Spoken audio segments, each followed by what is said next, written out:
McCain is facing new competition on the campaign trail. Jane Carmichael has details in the War for the White House election analysis bunker. Jane? Thank you, Andrea. A new third-party presidential candidate is cutting into John McCain's base of support, attracting voters who feel McCain is not grizzled and ornery enough. Washington's drowning in snake oil salesmen, and I'm going to run them out, dadgummit. Joad Cressbeckler, an independent from the Black Hills, officially entered the race for the White House this morning.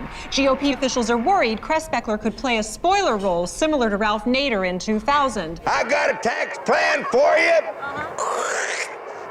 Here it goes right now. Among conservative Republican voters, 33% said they supported McCain because he was the most cantankerous, disagreeable candidate on the ballot.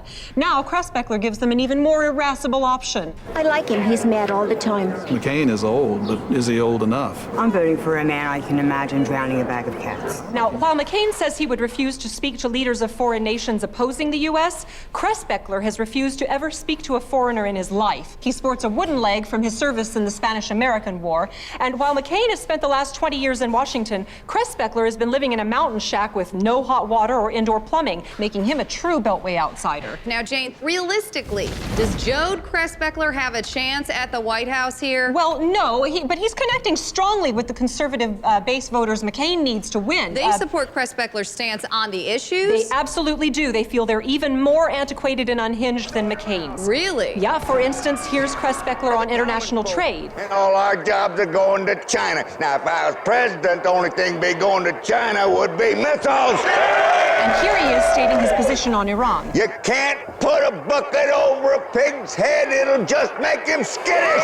Cressbeckler also promised to cut Washington red tape by replacing Congress with a horse that stomps once for yes, twice for no. Well, Jane, thanks for all the information. Now, we attempted to reach Joad Cressbeckler for an interview, but when our reporters approached his campaign headquarters, he told them to get off his property and stick his hound dog on them. We got to turn things around here. We got to make some changes. We shouldn't be teaching those calculators in school. We should be teaching our kids how to work. American's a man who relies on himself. Every time I go to Washington, I smell a rat, a fish, a donkey with vipers. Let's get out the tar and snag them, 1, 2, 3. And then when I'm president, we'll kill them. Now, no, I ain't gonna be in no debate, but if John McCain wants to take me on the wood splitting contest, I can guarantee I can split a cord of wood quicker than he can.